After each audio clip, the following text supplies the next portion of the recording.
Hi hello ನಮಸ್ಕಾರ ಸ್ನೇಹಿತರೆ. ಕೊನೆಗೂ ಕೂಡ ರಾಮಾಚಾರಿ ಚಾರು ಮಾಡಿದ ಪ್ರಯತ್ನದಿಂದ ಇಲ್ಲಿ ರಾಘು ಜೈಲಿಗೆ ಹೋಗಬೇಕಾಗಿರೋ ಪರಿಸ್ಥಿತಿ ಬಂದ್ಬಿಡ್ತಾ. ಸದ್ದಂತಹ ಝಾನ್ಸಿ ಮಾಡಿದ್ದೇನು, ಏನಾಯಿತು, ಏನು ಕಥೆ, ಎಲ್ಲವನ್ನ ಕೂಡ ತಿಳ್ಕೋಬೇಕು ಅಂದರೆ ಈಗಲೇ ನಮ್ಮ ಈ ಚಾನಲ್ನ ಸಬ್ಸ್ಕ್ರೈಬ್ ಮಾಡಿ, ಹಾಗೆ ಈ ಒಂದು ವಿಡಿಯೋವನ್ನು ಪೂರ್ತಿಯಾಗಿ ನೋಡೋದನ್ನು ಯಾವುದೇ ಕಾರಣಕ್ಕೂ ಕೂಡ ಮರಿಬೇಡಿ. ಇಲ್ಲಿ ಝಾನ್ಸಿ ಬಳಿ ರಾಮಾಚಾರಿ ಮತ್ತು ಚಾರು ಇಬ್ಬರು ಕೂಡ ಬರ್ತಾರೆ. ಬಿಕಾಸ್ ಇಲ್ಲಿ ಝಾನ್ಸಿಯನ್ನು ಕಿಡ್ನಾಪ್ ಮಾಡಿಸಿದ್ದ ರಾಮಾಚಾರಿ ಮತ್ತು ಚಾರು ಆಗಿರ್ತಾರೆ. ಈ ಕಡೆ ಟಿವಿ ಪರದೆ ಮೇಲೆ ಇಬ್ಬರು ಕೂಡ ಬರೋದ್ರ ಮುಖಾಂತರ ಝಾನ್ಸಿಯನ್ನ ಮನೆಯಲ್ಲಿ ಇರಿಸಿ ಆ ಒಂದು ಮುಖಾಂತರ ಕಾನ್ವರ್ಸೇಷನ್ ಮಾಡ್ತಿದ್ದಾರೆ. ನೋಡು ಝಾನ್ಸಿ, ನಿನ್ನ ಬದುಕಲ್ಲಿ ಸಾಕಷ್ಟು ಘಟನೆಗಳು ನಡೆದಿದೆ. ಆ ಎಲ್ಲ ಘಟನೆಗಳನ್ನ ತಿಳ್ಕೋಬೇಕು ಅಂದ್ರೆ ನೀನು ರಾಘು ಬಳಿಗೆ ಹೋಗ್ಬೇಕಾಗತ್ತಾ. ನಿನ್ನ ಬದುಕಲ್ಲಿ ನೀನು ಗಂಡಸರು ಅಂದ್ರೆ ದ್ವೇಷ ಮಾಡ್ತಿದ್ರೆ, ಆದ್ರೆ ನಿನ್ಗೆ ಪ್ರೀತಿ ಆಯ್ತು. ಖಂಡಿತವಾಗ್ಲೂ ಇಲ್ಲಿ ರಾಘು ಹತ್ರ ಹೋದ್ರೆ ನಿನ್ನ ಬದುಕಲ್ಲಿ ಆದಂತ ಎಲ್ಲ ಸತ್ಯಗಳು ಕೂಡ ದರ್ಶನವಾಗತ್ತ. ರಾಘು ಒಬ್ಬ ಸ್ವಾಭಿಮಾನಿ, ನಿನ್ನನ್ನೇ ಬದಲಾಯಿಸಿದವ. ಆದ್ರೆ ನಿಮ್ಮಿಬ್ಬರ ನಡುವಿನ ಒಂದು ಸಂಬಂಧವನ್ನ ಒಂದು ಲೆಜ್ಜರ ಅಂತಕ್ಕಂಥದ್ದು ದೂರ ಮಾಡೋಕ್ಕೂ ಕೂಡ ಸಾಧ್ಯ ಆಗಲಿಲ್ಲ. ಅಂತ ಒಂದು ಸಮಯದಲ್ಲಿ ನಿಮ್ಮಿಬ್ಬರ ದೂರ ಆಗತ್ತ. ಅದಕ್ಕೆ ಕಾರಣ ಆ ಒಂದು ಆಕ್ಸಿಡೆಂಟ್ ಮೊದಲು ಏನಾಯ್ತು ಅನ್ನೋದನ್ನ ನೀನು ತಿಳ್ಕೋಬೇಕು ಅಂದ್ರೆ ರಾಘು ಬಳಿಗೆ ಹೋಗ್ಬೇಕಾಗತ್ತ. ಖಂಡಿತ ರಾಘು ನಿನ್ನ ಬದುಕಲ್ಲಿ ಅತ್ಯಮೂಲ್ಯವಾದಂತಹ ಒಂದು ವ್ಯಕ್ತಿ ಅಂತ ಹೇಳ್ತಾರೆ. ತದನಂತರ ಈ ಕಡೆ ರಾಘುಗೆ ತುಂಬಾ ಯೋಚನೆ ಆಗ್ಬಿಡುತ್ತೆ. ಯಾಕೆ ರಾಮಾಚಾರಿ ಅವರು ಈ ರೀತಿ ಝಾನ್ಸಿ ಮೇಡಮ್ನ ಕಿಡ್ನಾಪ್ ಮಾಡಿದ್ರು, ಇದರಿಂದ ಏನೆಲ್ಲ ಎಡವಟ್ಟಾಗ್ಬೋದು, ಅವ್ರಿಗೆ ವಿಷಯ ಗೊತ್ತಾದ್ರೆ ಶಾಕ್ ಆಗಿ ಏನಾದರೂ ಹೆಚ್ಚು ಕಡಿಮೆ ಆದ್ರೆ ಏನ್ ಮಾಡೋದು ಅಂತ ಅನ್ಕೋತಿರ್ತಾರೆ. ಅಷ್ಟರಲ್ಲಿ ರಾಮಾಚಾರಿ ಕಾಲ್ ಮಾಡ್ತಾರೆ. ನೋಡು ರಾಘು, ಇಲ್ಲಿಗೆ ಬಾ, ಝಾನ್ಸಿ ನಮ್ಮ ಬಳಿಯ ಇದ್ದಾಳೆ ಅಂತ ಹೇಳ್ತಾರೆ. ಅಯ್ಯೋ ರಾಮಾಚಾರಿ ಅವರೇ, ಯಾಕಿಂತ ಕೆಲಸ ಮಾಡೋಕೆ ಹೋದ್ರಿ? ಝಾನ್ಸಿ ಮೇಡಮ್ಗೆ ಏನಾದರೂ ಹೆಚ್ಚು ಕಡಿಮೆ ಆದರೆ ಏನು ಮಾಡಬೇಕಿತ್ತು ಅಂತ ನೀನೇನೋ ಯೋಚನೆ ಮಾಡಬೇಡ, ಎಲ್ಲ ಕೂಡ ಸರಿ ಹೋಗುತ್ತೆ, ನಮ್ಮ ಮನೆ ಹತ್ರ ಬಾ ಅಂತ ಹೇಳಿ ರಾಮಾಚಾರಿ ಕರೀತಾರೆ ರಾಘುವನ್ನ. ಇತ್ತ ಕಡೆ ತಾತ ಮತ್ತು ತುಂಬ ಯೋಚನೆ ಮಾಡ್ತಿದ್ದಾರೆ ತನ್ನ ಮಗಳಿಗೆ ಏನಾಗೋಯ್ತು ಅಂತ ಹೇಳಿ. ಆ ಕಡೆ ತುಳಸಿಯವರು ಮತ್ತು ನಾಗರಾಜ್ ಹಾಗೆ ಅವರ ಮಗ ಕೂಡ ಯೋಚನೆ ಮಾಡ್ತಿದ್ದಾರೆ, ಎಲ್ಲಿ ಹೋಗಿರ್ಬೋದು, ಝಾನ್ಸಿನ ಯಾರು ಕಿಡ್ನಾಪ್ ಮಾಡಿರ್ಬೋದು ಅಂತ. ಈ ಕಡೆ ಅಮ್ಮ ತುಳಸಿಯವರಂತೂ ಮಗನ ಮೇಲೆ ಕುಗಾಡ್ತಿದ್ದಾರೆ. ನಿನಗೂ ಕೂಡ ನಿಮ್ಮ ಅಪ್ಪನ ಥರ ಬುದ್ಧಿ ಇಲ್ಲ, ಲದ್ದಿನೇ ತುಂಬಿಕೊಂಡಿದೆ, ಅದೇ ಕಾರಣಕ್ಕೆ ನೀನು ಇಂಥ ಎಡವಟ್ಟನ್ನು ಮಾಡ್ಕೊಂಡು ಕೂತಿದ್ಯಾ ಅಂತ ಹೇಳ್ತಿದ್ದಾರೆ. ಅಷ್ಟರಲ್ಲಿ ಈ ಕಡೆ ಅನಿತಾ ಕೂಡ ಯಾರು ಝಾನ್ಸಿನ ಕಿಡ್ನಾಪ್ ಮಾಡಿರ್ಬೋದು, ಹೌದು ಈ ರಾಘು ಯಾಕೆ ನನ್ನ ಮೇಲೆ ಅನುಮಾನ ಪಟ್ಟ, ನಿನ್ನೆ ದೇವಸ್ಥಾನಕ್ಕೆ ಹೋಗ್ತೀನಿ ಅಂತ ಹೋಗಿದ್ದು ಪಲ್ಲವಿ ಅಣ್ಣನ ಭೇಟಿ ಮಾಡಿ ನಾನು ಹೇಳಿದ ಎಲ್ಲ ವಿಷಯನೂ ಕೂಡ ಹೇಳಿ ಬಂದಿದ್ದಾಳೆ ಅನ್ಸುತ್ತೆ. ಅದೇ ಕಾರಣಕ್ಕೆ ಅವನು ಬಂದು ನನ್ನನ್ನು ಪ್ರಶ್ನೆ ಮಾಡ್ದ, ಏ ಪಲ್ಲವಿ, ನಿನ್ನನ್ನು ನೆಮ್ಮದಿ ಆಗಿರುವುದಕ್ಕೆ ಬಿಡುವುದಿಲ್ಲ ಕಣ, ನೀನು ನಾಟಕ ಮಾಡಿ ನನಗೆ ಚಳ್ಳೆ ಹಣ್ಣನ್ನು ತಿನ್ನಿಸ್ತೀಯ, ನೋಡ್ತಾ ಇರು ನಿನಗೆ ಏನು ಮಾಡ್ತೀನಿ ಅಂತ ಹೇಳಿ ಅನಿತಾ ಅನ್ಕೋತಾಳೆ. ತದನಂತರ ಇದ ಕಡೆ ರಾಘು ರಾಮಾಚಾರಿ ಮತ್ತು ಚಾರು ಬಳಿಗೆ ಹೋಗ್ತಾರೆ. ಚಾರು ಬಳಿಗೆ ಹೋಗಿದೆ, ಏನು ಮಾಡಿಬಿಡ್ತೀರಿ ರಾಮಾಚಾರಿ ಅವರೇ, ಯಾಕೆ ನೀವು ಕಿಡ್ನಾಪ್ ಮಾಡಿದ್ದು ಝಾನ್ಸಿ ಮೇಡಮ್ ಅವ್ರನ್ನ ಅಂತ. ನೋಡು ರಾಘು, ಖಂಡಿತವಾಗ್ಲೂ ನಮಗೂ ಅರ್ಥ ಆಗುತ್ತೆ, ಅವಳಿಗೆ ಶಾಕ್ ಆಗಬಾರ್ದು ಏನು ಅಂತ. ಅದೇ ಕಾರಣಕ್ಕೆ ಸೀಮಂತದ ವಿಡಿಯೋ ಆಗಲಿ, ಅವಳ ಮದುವೆ ವಿಡಿಯೋ ಆಗಲಿ, ನಾವು ಯಾವುದನ್ನ ಕೂಡ ಅವಳಿಗೆ ತೋರಿಸಿಲ್ಲ. ತುಂಬ ಸೂಕ್ಷ್ಮವಾಗಿ ವಿಷಯವನ್ನು ಅರ್ಥ ಮಾಡಿಸಿದ್ವಿ. ನಾವು ಹೇಳಿರೋ ಒಂದಷ್ಟು ವಿಷಯಗಳಿಂದ ಖಂಡಿತವಾಗ್ಲೂ ಅವಳಿಗೆ ಒಂದಷ್ಟು ನೆನಪುಗಳು ಬಂದಿರಬಹುದು. ಖಂಡಿತವಾಗ್ಲೂ ನಿನ್ನ ಬಳಿಗೆ ಬಂದರೆ ಅವಳ ಎಷ್ಟೋ ವಿಷಯಗಳು ಕೂಡ ಅರ್ಥ ಆಗತ್ತೆ ಅನ್ನೋದನ್ನು ಅವಳಿಗೆ ಮನದಟ್ಟು ಮಾಡಿಸಿದ್ದೀವಿ. ಹಾಗಾಗಿ ಅವಳು ನಿನ್ನ ಹತ್ರ ಬಂದು ಕೇಳಿದಾಗ ಮನಸ್ಸು ಬಿಚ್ಚು ಏನಿದೆಯೋ ವಿಷಯ ಎಲ್ಲವನ್ನ ಕೂಡ ತುಂಬ ಅರ್ಥ ಮಾಡಿಸೋ ಹಾಗೆ ಹೇಳಿಬಿಡು ಅಂತ ಹೇಳ್ತಾರೆ. ಖಂಡಿತ ನಿನ್ನ ಝಾನ್ಸಿ ನಿನಗೆ ಸಿಗ್ತಾರೆ, ಹೋಗು ಒಳಗಡೆ ಅಂತ ಹೇಳಿ ಕಳಿಸ್ತಾರೆ.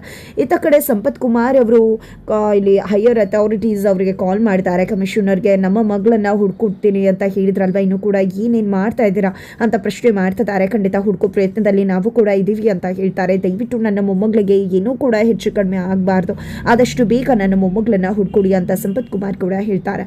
ಅಷ್ಟರಲ್ಲಿ ಇಲ್ಲಿಗೆ ರಾಯ್ ಬರ್ತಾರೆ. ರಾಯ್ ಬಂದಿದ್ದ ಸರ್ ಝಾನ್ಸಿ ಮೇಡಮ್ ಅವ್ರನ್ನ ರಾಘು ಸರ್ ಕರ್ಕೊಂಡು ಬರ್ತಿದ್ದಾರೆ ಅಂತ. ಖಂಡಿತ ಅವ್ರು ಎಲ್ಲಿದ್ದಾರೆ ಅನ್ನೋದು ಗೊತ್ತಿದೆಯಂತೆ, ಅವ್ರಿಗೆ ಹೋಗಿ ಕರ್ಕೊಂಡು ಬರ್ತಾರಂತ, ನೀವೇನು ಯೋಚನೆ ಮಾಡಬೇಡಿ ಅಂತ ಹೇಳ್ತಾರೆ.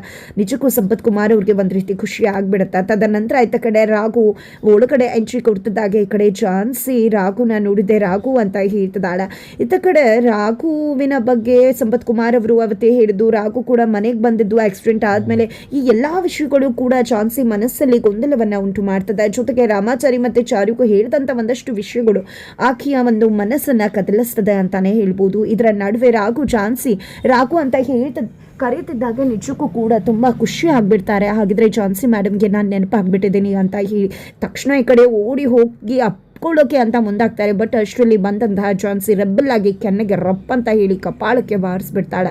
ನಿಜಕ್ಕೂ ರಾಘುಗೆ ಶಾಕ್ ಆಗ್ತದೆ. ಇತ್ತ ಕಡೆ ಅನಿತಾ ಪಲ್ಲವಿಯನ್ನ ಕರೀತಾಳೆ. ಪಲ್ಲವಿಯನ್ನ ಕರೆದಿದ್ದೆ, ಪಲ್ಲವಿ ನಾನು ನೆನ್ನೆ ಹೇಳಿದ್ರ ಬಗ್ಗೆ ಏನು ಡಿಸೈಡ್ ಮಾಡ್ದೆ ಅಂತ ಕೇಳ್ತಿದ್ದಾಳೆ. ಏನಿಲ್ಲ ಪಲ್ಲವಿ, ನಿನ್ನ ಮತ್ತೆ ಅಣ್ಣನ ಮತ್ತೆ ಝಾನ್ಸಿ ಬದುಕಿಗೆ ನಾನು ಎಂಟ್ರಿ ಕೊಡುವುದಿಲ್ಲ ಅಂತ ಹೇಳಿದಾಗ, ಸರಿ ಆಯಿತು ನಡಿ, ನೀನೇನು ನಾಟಕ ಮಾಡಿದ್ಯಾ ಅಂತ ನನಗೆ ಗೊತ್ತಿಲ್ವಾ, ನಿನ್ನೆ ಹೋಗ್ಬಿಟ್ಟು ನಿಮ್ಮ ಅಣ್ಣನ ಹತ್ರ ಎಲ್ಲ ವಿಷಯ ಹೇಳ್ಕೊಟ್ಟಿದ್ಯಾ ಅಲ್ವಾ, ಹೇಳಿನೇ ಅಲ್ವಾ ಅವನು ಇವತ್ತು ನನ್ನ ಭೇಟಿ ಮಾಡೋದಕ್ಕೆ ಬಂದಿದ್ದು, ನನಗೆ ಅರ್ಥ ಆಗುತ್ತೆ ನೀನು ಎಂಥ ನಾಟಕ ಮಾಡಿದ್ಯಾ ನನ್ನ ಬೆನ್ನಿಂದ ಅಂತ, ನಿನಗದಕ್ಕೆ ಶಿಕ್ಷೆ ಆಗಲೇಬೇಕು ಅಂತ ಹೇಳಿ ಅನಿತಾ ಹೇಳ್ತಾಳೆ. ಪ್ಲೀಸ್ ಪಲ್ಲವಿ, ಪ್ಲೀಸ್ ಅನಿತಾ ದಯವಿಟ್ಟು ಅರ್ಥ ಮಾಡ್ಕೋ, ಅಣ್ಣ ಮತ್ತು ಝಾನ್ಸಿ ಅದಕ್ಕೆನ ಬದುಕೋದಕ್ಕೆ ಬಿಟ್ಬಿಡು, ದಯವಿಟ್ಟು ತೊಂದರೆ ಕೊಡಬೇಡ ಅಂತ ಹೇಳ್ತಾಳೆ.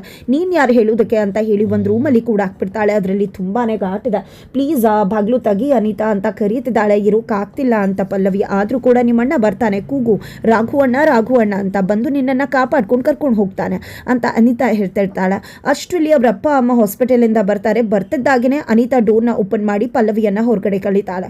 ಇವತ್ತೇನು ನೀನು ಬಚಾವಾಗ್ಬಿಟ್ಟೆ, ಅಪ್ಪ ಅಮ್ಮ ಹಾಸ್ಪಿಟಲಿಂದ ಬಂದ್ಬಿಟ್ರು ಅಂತ ಪದೇ ಇರೈತೆ ಆಗತ್ತೆ ಅಂತ ಅನ್ಕೋಬೇಡ, ನನ್ನಿಂದ ನೀನು ಎಸ್ಕೇಪ್ ಆಗೋಕ್ಕೆ ಸಾಧ್ಯನೇ ಇಲ್ಲ ಅಂತ ಹೇಳಿ ಅನಿತಾ ಹೇಳ್ತಾರೆ. ನಂತರ ಈ ಕಡೆ ಪಲ್ಲವಿ ಕೆಮ್ತಿದ್ದಾಗ ಏನಾಯ್ತು ಪಲ್ಲವಿ ಅಂದಾಗ ಇನ್ನೇನು ಮೆಣಸಿನ್ಕಾಯಿ ಘಾಟನ ಹೊಗೆ ಬಡತಂಗ ಬಿಟ್ರೆ ಹೀಗೆ ಆಗೋದಲ್ವಾ, ಫೋನ್ ನೋಡ್ಕೊಂಡು ಕಾಲ ಕಳೀತಿರ್ತಾಳೆ ಅಂತ ಹೇಳಿ ಅನಿತಾ ಪಲ್ಲವಿ ಮೇಲೇನೆ ಬ್ಲೇಮ್ ಮಾಡಿಬಿಡ್ತಾಳೆ.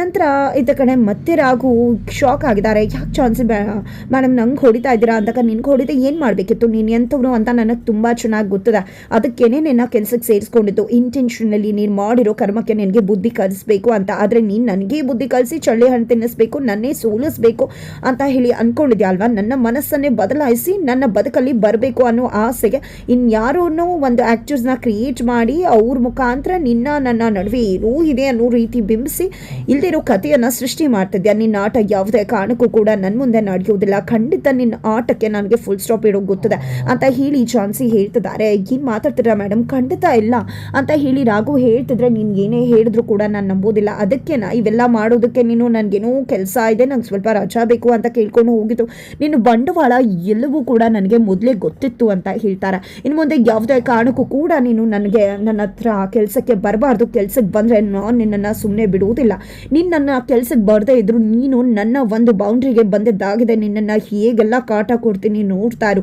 ನೆಮ್ಮದಿಯಾಗಿ ಬದುಕಬಾರ್ದು, ನಾನು ನಿನಗೆ ಕಾಟ ಕೊಡ್ತೀನೋ ಅಥವಾ ನಿಮ್ಮ ಮನೆಯವ್ರ ಮುಖಾಂತರ ನಿನಗೆ ಬಂದು ಕಾಟ ಕೊಡ್ತೀನೋ ಅಥವಾ ಪೊಲೀಸ್ ಕೋರ್ಟಿನ ಮುಖಾಂತರ ನೀನು ಕಾಟ ಕೊಡ್ತೀನೋ ಅನ್ನೋದನ್ನು ಎಕ್ಸ್ಪೆಕ್ಟ್ ಮಾಡ್ತಾ ಇರು ಅಂತ ಹೇಳಿ ಝಾನ್ಸಿ ಅಲ್ಲಿಂದ ಹೊರಟ್ಬಿಡ್ತಾಳೆ.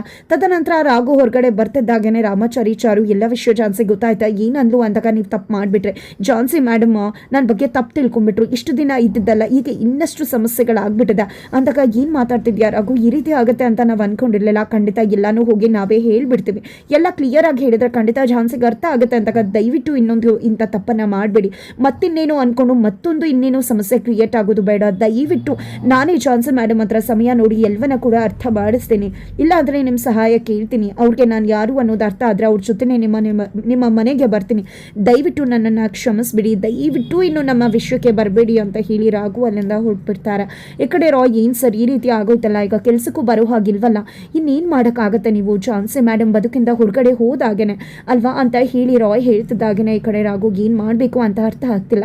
ಈ ಕಡೆ ಝಾನ್ಸಿ ಕೂಡ ಮನೆಗೆ ಹೋಗ್ತಾಳೆ. ಮನೆಗೆ ಹೋಗ್ತಿದ್ದಾಗೇನೆ ಸಂಪತ್ ಕುಮಾರ್ ಇವರು ಮಗಳೇ ಹುಷಾರಾಗಿ ಬಂದ್ಯಾ ರಾಘು ಅಲ್ವಾ ನೀನು ಕರ್ಕೊಂಡು ಬಂದಿದ್ದು ಅಂದಾಗ ರಾಘು ನಾವನೊಬ್ಬ ದೊಡ್ಡ ಫ್ರಾಡ್, ಅವನೇ ನನ್ನ ಕಿಡ್ನಾಪ್ ಮಾಡಿಸಿದ್ದು, ಏನನ್ನೆಲ್ಲ ಮಾಡ್ದ ಗೊತ್ತಾ, ಯಾರನ್ನೋ ರಾಮಾಚಾರಿ ಚಾರು ಅನ್ನೋರನ್ನ ಕ್ರಿಯೇಟ್ ಮಾಡಿ ನನ್ನ ಬದುಕಲ್ಲಿ ಏನೋ ಆಗಿದೆ, ಅವ್ನು ಏನೋ ನನ್ನ ಬದುಕಲ್ಲಿ ಇಂಪಾರ್ಟೆಂಟ್, ನನಗೆ ಅವನ ಮೇಲೆ ಪ್ರೀತಿ ಆಗಿತ್ತು ಅನ್ನೋ ರೀತಿಯೆಲ್ಲ ನನ್ನ ಜೊತೆ ಮಾತಾಡ್ದ, ಅವನನ್ನಂತೂ ಇನ್ನು ಮುಂದೆ ನೆಮ್ಮದಿಯಾಗಿರುವುದಕ್ಕೆ ಬಿಡುವುದಿಲ್ಲ, ಅವನನ್ನು ಕೆಲಸದಿಂದ ಕೂಡ ತೆಗೆದು ಹಾಕಿದ್ದಾಗಿದೆ ಅಂತ ಹೇಳಿ ಹೇಳ್ತಾಳೆ. ತದನಂತರ ಏನಾಗಬಹುದು, ಖಂಡಿತವಾಗ್ಲೂ ರಾಘು ಮನೆಗೆ ಹೋಗಿದ್ದೆ ಅರೆಸ್ಟ್ ಮಾಡಿಸೇ ಬಿಡ್ತಾಳೆ ಝಾನ್ಸಿ, ಏನಾಗುತ್ತೆ ತಿಳ್ಕೊಬೇಕು ಅಂದರೆ ಮುಂದಿನ ವೀಡಿಯೋಗೆ ವೆಯ್ಟ್ ಮಾಡೋದನ್ನು ಮರಿಬೇಡಿ.